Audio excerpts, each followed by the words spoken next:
on, you guys? My name is Rage and we are back today now with the next playthrough and video guide for the global nodes now being in Dark Dimension 5. These are the 5 characters that I have highlighted right here that I am utilizing to show you guys the playthrough, but as well, I'll quickly just go over their gear upgrades and so forth so that way you can see how high I've built in their abilities. So Dr. Doom didn't hesitate to upgrade everything, one of the best characters in the game.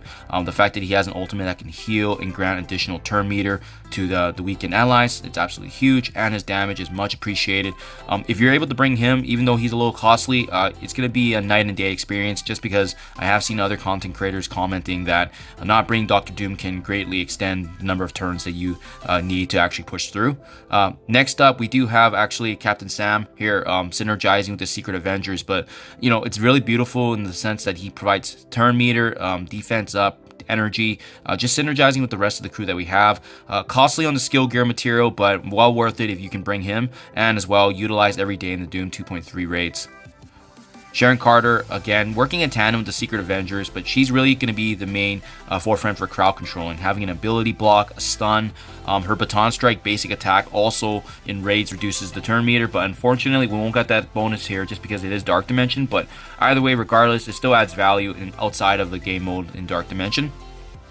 Lady Deathstrike now, this is one that I brought on last minute just because I need to utilize the gear and the material I had, but you know, an absolute lock now because I am currently using her in my Doom 2 raids, but as well, the fact that she can self-sustain, she's got a basic cure that can actually reduce the turn meter of enemies. She's got some really potent abilities, just being able to apply a lot of bleeds to the enemies.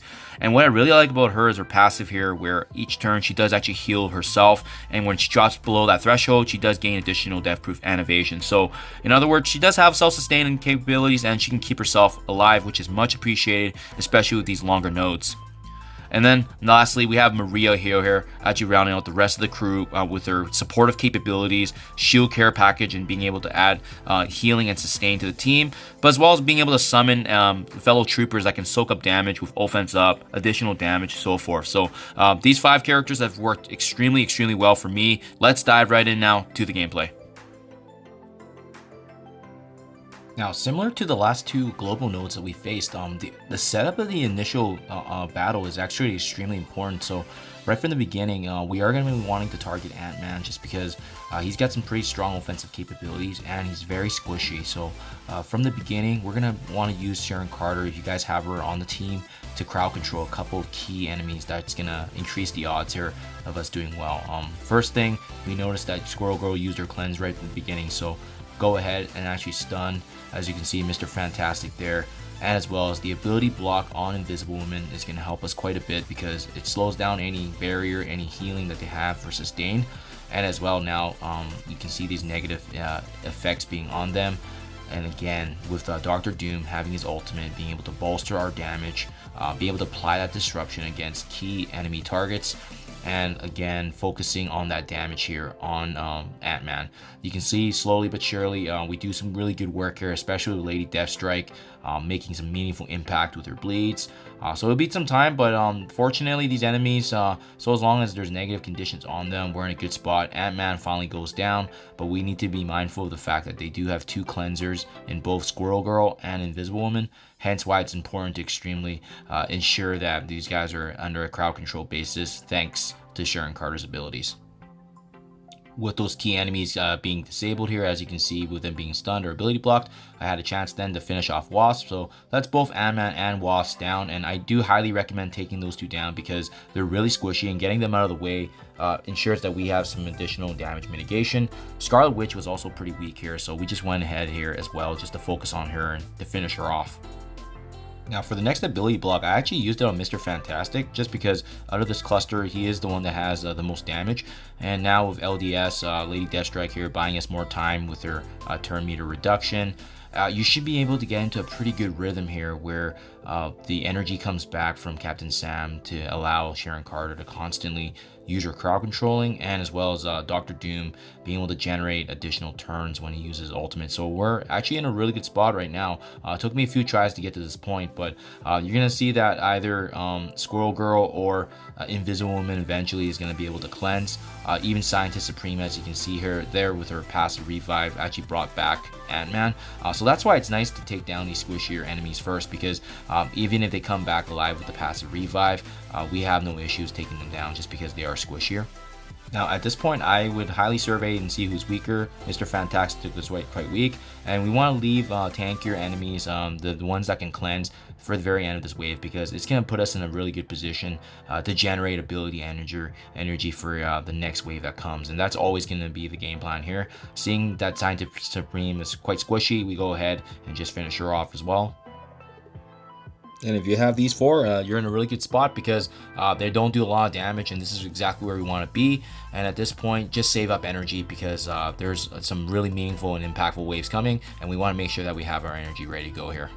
Now this next wave can be quite detrimental if you don't have enough cleansers. So first and foremost, using Captain Sam's speed up there just to give us the turn advantage. I highly recommend, if you have Sharon Carter, again, just so clutch, being able to stun one of the invisible women's. We're going to spread damage and bleeds here thanks to a Lady Deathstrike. And again, now with Dr. Doom having the ultimate, very timely. Even if we don't need a heal, the reason I use it is because he can apply disruption, and he's just going to do a really tremendous amount of damage, especially when we need it, and taking advantage of that vulnerability right there.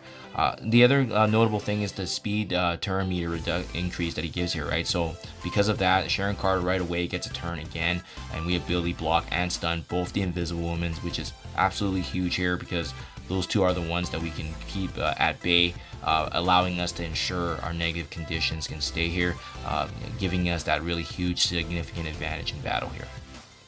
And as you can see, yeah, a lot of these enemies are actually quite weak, so once you're able to actually focus on them, especially the Pim Tech, they're going to be taken down quite easily during the time that both of the invisible women are actually disabled, so puts us in a great position.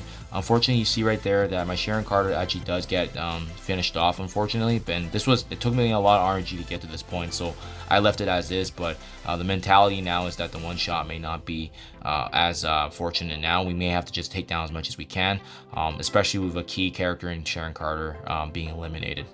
There we go. After some time here, just to save you guys time, you can see how much damage we're still doing with Lady Deathstrike, really weakening and trying to leave the invisible ones for the very end. But again, we want to be able to ensure that we can finish off this wave and at least push us into the last and final wave before we use our team to clean up. And I definitely highly recommend finishing off one of the invisible women's at the very end here, just so that way you're not having to deal with both of them constantly cleansing and healing, as you can see, and then finishing on Vision in this last one. And it can last for a while if you leave both of them together, right? So we're in a good spot. I actually left all my Dr. Doom clones here because I knew the next wave was coming. Puts us in a good position because now we can actually use his special ability. And honestly, it's a darn shame I didn't have Sharon Carter for this last wave, because honestly speaking, I probably could have one-shot this attempt, but just because of her being able to control key enemy targets like the Mr. Sinister that we see here and Captain Marvel, that's really the deal breaker, right? When we lost her, it became pretty much a decider that it was going to be multiple attempts here, as you can see notably from Captain Marvel's damage here. And especially since once they get a copy of my Dr. Doom, that's extremely detrimental for me. So you can see how hard they can hit the first attempt there, but we did some meaningful progress, and that's what matters. So we know this is the last wave, so the good news for us is we just go ahead and do as much damage as we can and really try to take down damage dealers such as Captain Marvel and controlling Mr. Sinister, so that way he isn't healing and providing that sustain. But wow, these Kree guys definitely have synergy, so you gotta be careful because they can hit quite hard when they're actually together. And if you actually have the taunt on Captain Sam, they also gain offense up as well, so something to be mindful of. And finishing off Captain Marvel here, definitely really huge in this wave once you're able to take her down, because she is the bulk of the damage. And at this point, I would focus on taking down enemies that are weaker, because we know this is going to be the last node for all of the global nodes, and we can really not have to worry about saving up energy, because that's not going to matter. Finishing off Noble there, I do highly recommend if you can take her down, as well as again controlling Mr. Sinister. As you can see, I did miss my ability on him, unfortunately, due to his high resistance, but it's worth a shot, so that way you can prevent the sustain and healing. But I don't think you'll have issues with this last wave. They do hit hard, but so as long as you're able to keep up your DPS and your healing and sustain, if you have characters like Dr. Doom, Maria Hill, even Sharon Carter being able to buy us time, you'll be in a good spot. It will likely take a little bit of extra time just because Mr. Sinister can heal, so I would highly recommend taking him down before you attempt any of the other minions here remaining. And at this point, pretty smooth sailing. These guys don't do a lot of damage. They got cleanse, and occasionally they can do some high single DPS, but we just have too much sustainability and healing to overmatch them. And as well, Dr. Doom getting those additional turns and healing with a devastating ultimate ability here. Now, just when you think things are getting wrapped up and over here, they do actually leave the last wave here being a Mr. Sinister double and as well as Dr. Doom. So, I mean, I think this is where content creators have argued if you should or shouldn't bring Sharon Carter. Her ability block is absolutely really huge here just to ensure that we can keep him at bay. I definitely got lucky here in the sense that all my bleeds and all my damage was applying on Dr. Doom, and one of the Sinisters also just cloned a minion clone, so that was absolutely huge for me. If they cloned someone else, it could have been interesting. Maybe a double Sam, or maybe if they cloned my Dr. Doom, right? So really good position to be in. Dr. Doom is the first one you want to take down as much as you can because he's got a really high damage output, and we don't really care if Mr. Sinister survives. All he has is really sustainability and formulating an army against us. And afterwards, pretty much his auto attack and just using all the abilities, because it's honestly not going to matter with the next wave because we're not going to need these guys anymore. They really did their job, and again, I had a really streamlined experience thanks to this global team, but I also understand that there was a lot of skill materials being utilized for the Secret Avengers, whom I used every day for Doom raids, but again, you guys may not have them. I highly recommend Sharon Carter, but I also appreciate the sustainability brought on by Maria Hill. Dr. Doom is definitely a lock, as well as Captain Sam, so if you guys can get your materials to ensure those two are in, I think it's going to be very meaningful. As you can see, 2 full attacks for this final mission, and now we're going to be starting off the Cosmic Nodes pretty soon here. So thank you as always, you guys. Do appreciate you checking my videos, and I'll see you guys in the next one.